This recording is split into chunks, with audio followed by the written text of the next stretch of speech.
that this causes, and it's due to a higher rate of untreated diabetes or high blood pressure, and usually by the time people react to it, the damage is in a lot of cases have been done. Today, we are going to talk to Mr. Armstrong, Artie Armstrong, who spends a lot of time in the Delta, and that's just our area of focus. So you can join us here in the next for the next 30 minutes, and we're at 800-492-5186. That's 1-800-492-5186. And you can view us on Roku TV, YouTube, and We Believe Digital, and also Facebook. So give us a call. We'll be here for the next 30 minutes, and we can talk about this. We can talk about your health care and what you're doing to stay healthy. But we want to go ahead and get started. My name is Dennis Ayers, and I'm with Ayers Insurance Group. And we are located in Clinton, Mississippi. And if you have any questions concerning Medicare, individual life, accident, dental or vision, give me a call. And that office number is 601-209-9853. You can also make a request for a quote or make a request for contact at my website, at the company website, and that's DennisAyers.org. Okay, so let's go ahead and we're going to dive into this thing, Mr. Armstrong. How long have you been in healthcare? I have been in healthcare maybe about a decade. Okay. Or so. Okay. I spent time in banking as well, and I want to marry some of my healthcare experiences to the mental health arena. Okay. And, I'm, of course, these days I am in the group health insurance business. Mm-hmm. But I have, for a decade as well, I have worked in mental health. I don't currently still work in mental health, but I still serve on the local MAP Team Hines County Board. And I'm excited to continue to work in that space and help in one of the most vastly underserved and resourced areas in the community that I can think of. I think it's completely underfunded. The resources are beginning to start to expand some lately over the last couple of years because of some of the legal ramifications that the state has been faced with. Yes. So they've been forced to try to get allow more opportunities to try to serve these individuals. Well, and what we've seen and what I've seen and a lot of who I work with are people that were affected during COVID. And, a large segment of who I see are 65 and older. Some younger, but that's on average, that's who I see. One of the first things that happened was their social network was shut down in their community residence livings and in their individual homes because of COVID. Right. So what we've seen is the socialization was gone. At that point, we started to see anxiety, depression, and certain mental issues starting to arise. Right. So, I'm a strong proponent for mental health. I think that's great that you're on that board, and I think that's great that you're an advocate. What are some of the things that we could do in healthcare to help promote a stronger stability with mental health?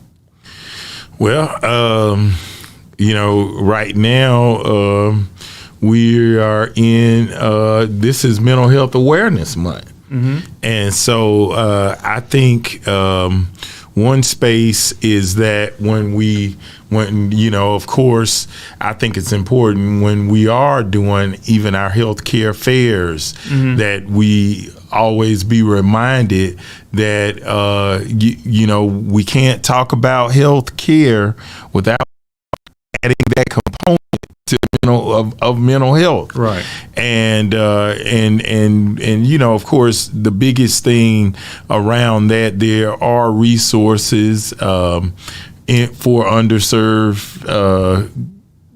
underserved community in mental health. We have agencies such as Hines Behavioral Health, where, of course, if you don't have insurance, for a small fee, you can be treated. Right. And then, of course, if you have Medicaid, there are even mental health clinics that can treat you and your children. Right. Because mental health disorders oftentimes, Brother Ayers, are diagnosed it's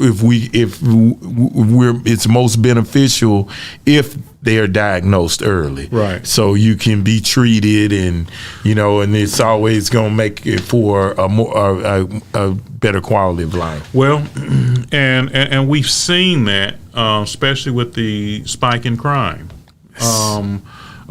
Because we see that a lot of these young men and women are just pure anger. There's pure rage there. And those are some of the things that need to be dealt with, because now what you have is a child that may be having some issues that goes untreated. Well, he starts self-medicate. Yeah.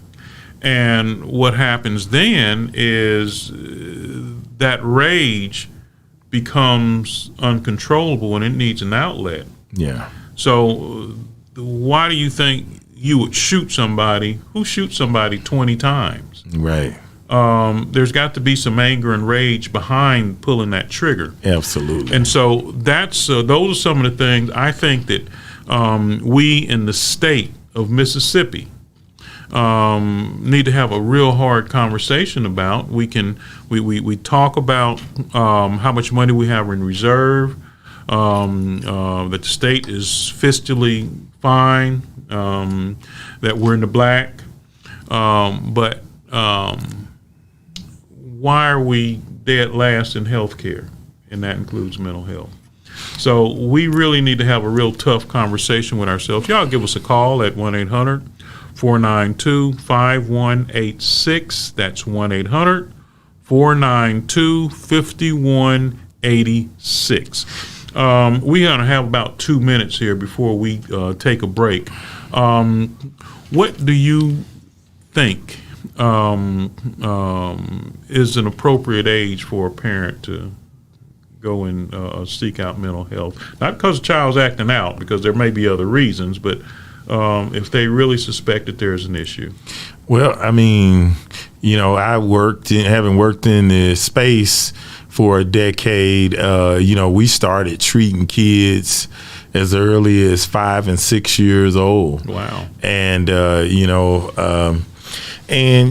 lot of it, Mr. Ayers, we find is socioeconomic.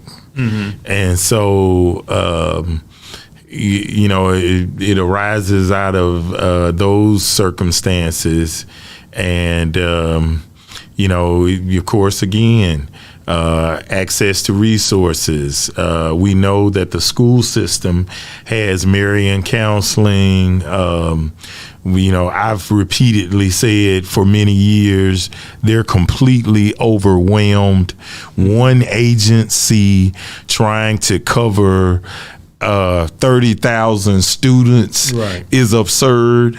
That we should have multiple agencies. We've got other healthcare clinics that should be able to help do some of that work, and shouldn't be a monopoly. I've said it for many years, and I'm saying it on your show. I'm not against Marion counseling at all, but I believe there are a number of other community health clinics that can help children that are in the school. I was able to, when I was working in it, working in mental health, I was able to go in and sometimes be able to help some students, but it was far too much red tape and roadblocks that, sort of insulated one company, and there's no way that they can 30,000 again. I know we are down to half of those. We were at 30, we're down to 16,000, but no one company can do that. All right. Well, we're going to take a quick break. Join in the conversation at 800-492-5186. We'll be right back. The Mississippi Link is an African-American female-owned newspaper with a trusted voice that is highly respected throughout the city, state, and nation. Our motto, keepers of the knowledge for people who speak the truth, since 1993. Link significantly influences the thoughts, attitudes, and buying decisions of its readers. Call us at 601-368-8481 for your advertising needs. If you would like to receive a newspaper in the mail each week, our annual subscription is only $52 per year. That is only $1 per week for you to stay informed regarding many stories that you can only get in the Mississippi Link. Sign up today at themississippilink.com and click on Home Delivery.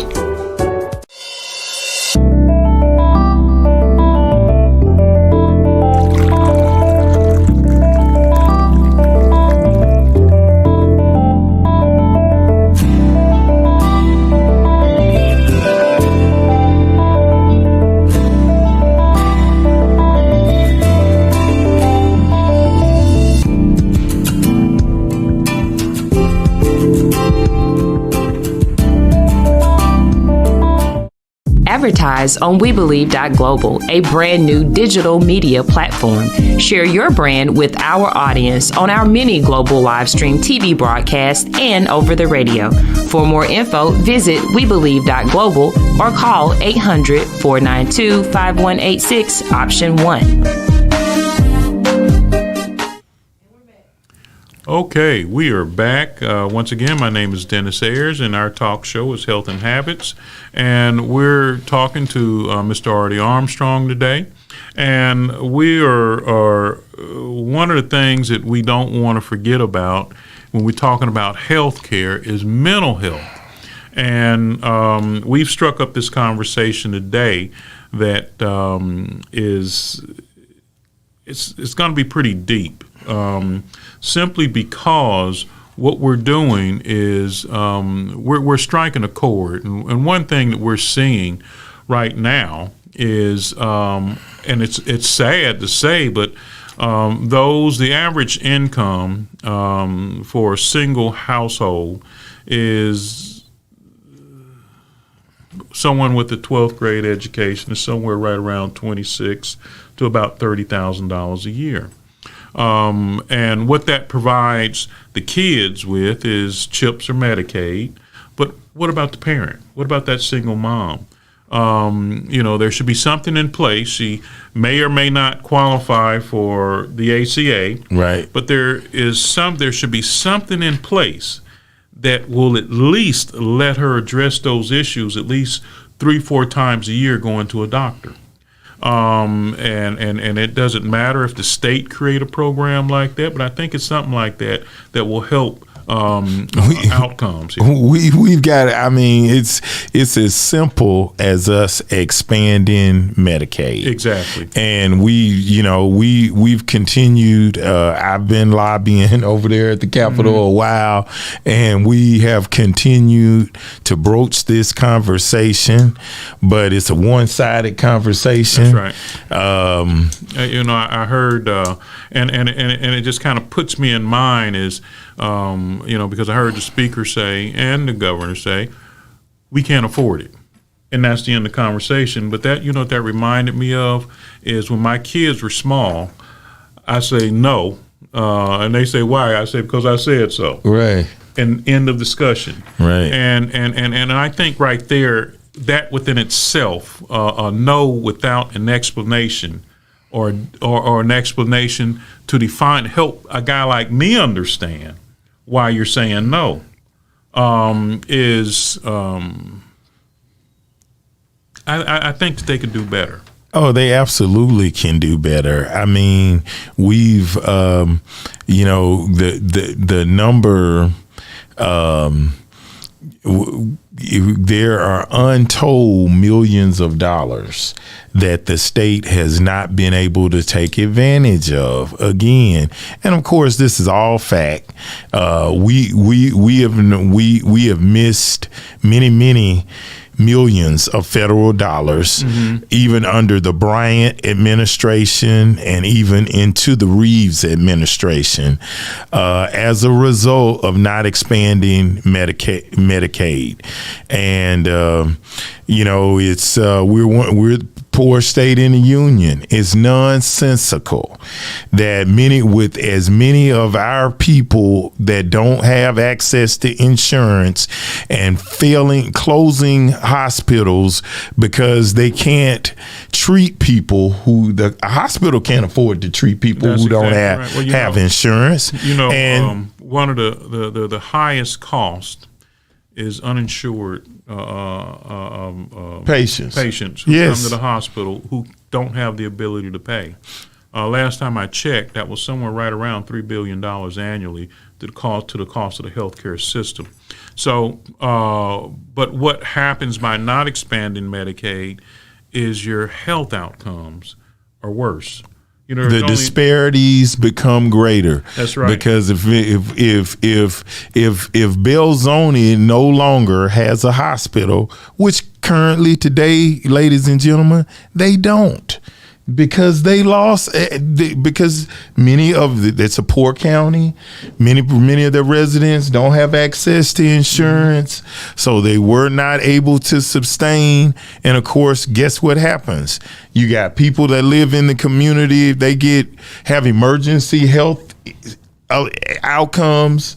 They've got to travel farther to try to get treatment, which puts their life in greater jeopardy, and so on. And this is really a sad conversation, but we're going to continue to fight. I say that we Mississippians in the South, we get caught up in politics, mostly what I call petty racial politics, right, that stops us from advancing the common good for everyday citizens. And we've got to figure out better ways to have better outcomes. We debate over what I call a lot of petty issues that don't mean a hill of beans to the average citizen.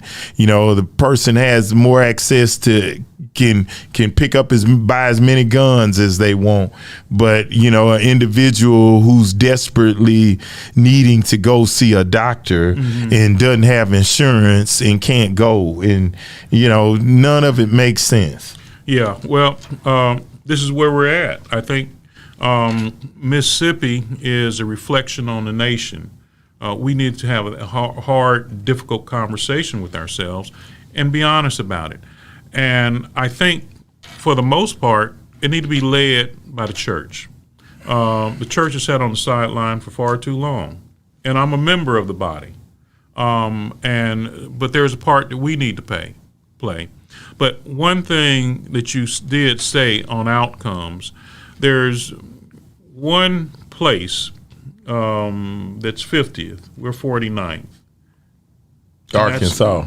South Dakota. South Dakota. Yeah. I see. And Okay. part of that's on an Indian reservation, unfortunately. But, these are things that we need to talk about. We're in America where no one should be without having access to health care without going terribly into debt. So, it's crazy. We talk about, well, we don't want socialized medicine. ACA is socialized medicine. Well, guess what? So is Medicare. You want to look at it, technically it is. Right. So, y'all give us a call. We got another 6-7 minutes. You can call us here at the station at 800-492-5186. That's 1-800-492-5186. But there's something interesting going on this weekend, this Sunday, and what at the church at Restoration Community Church at 328 Bowling Street. Okay. We're going to have, when we partnered with Jackson Hines, and we're going to set up and do health screenings, but also there's going to be part of the message is going to be taught by Dr. Joseph White, who's also the pastor there, and he's going to talk about healthcare recovery and how to recover your body naturally, and the things that you can put in your body to help you, as he put it, restart your mechanisms. So we want people to come out. Anyone's welcome. Especially if you've not had that annual wellness that I told you about. If you see and there's there's a higher rate of high blood pressure or diabetes or stroke, anything along that line in your family, that should be suspect to you to go get your numbers checked. Everyone should know their numbers. It's very important. We got another 4 minutes. You got any parting words? Well, again, you talked about some of the great disparities in the Delta. I wanted to highlight another point that we have been investigating because we continue to spend a lot of our time serving that area. Mm-hmm. I want to talk about the hospital boards. The hospital boards that mostly our elected leaders get to appoint to our especially in the Mississippi Delta, we are seeing a great disparity on administration salaries. And so what we want our elected leaders to do is to hold the individuals that they appoint to hospital boards to be accountable, because we're saying that we've seen disparities. We'll call out one county in particular, in Washington County. We see disparities, and we know some others that we may call out on later shows. But we're seeing great disparities in what administration officials are making that aren't appropriate with the area and with the position. We think you got people who aren't chief executive officers making $200,000 at local hospitals, which is absurd. Mm-hmm. And and some of that money we think can go into helping uninsured people get to see a doctor. So those are different ways that I think that we need to, that our community is still being taken advantage of, because many of the people who are in these administration positions and that are serving on these boards don't look like us, and they have not been accountable to us. And because it's not a board that's going to be televised, their actions. questions, and it's gonna even though they do are held to some public scrutiny. The meetings aren't public, and what happens in them typically isn't passed around in the community so people can be knowledgeable about it. And we think, those are some factors that lead to hospital closings when you're too top heavy in administration and don't, and then I'm hearing from nurses in those places who can't get adequate pay, and administration is getting exorbitant pay. So, well, yeah, that's a topic within itself. Yes. But we want to thank you for being our guest today. Y'all, you can view us on Roku TV, YouTube, Facebook, and don't forget WeBelieveDigital.com. Just go to Health and Habits on Facebook or the YouTube and press that subscribe. That way you'll get those notifications. Press like and share in Facebook. This is Dennis Ayers. Remember what I always tell you, if you want a healthier outcome, then you're going to have to change those habits. Thank you, and God bless each and every one of you.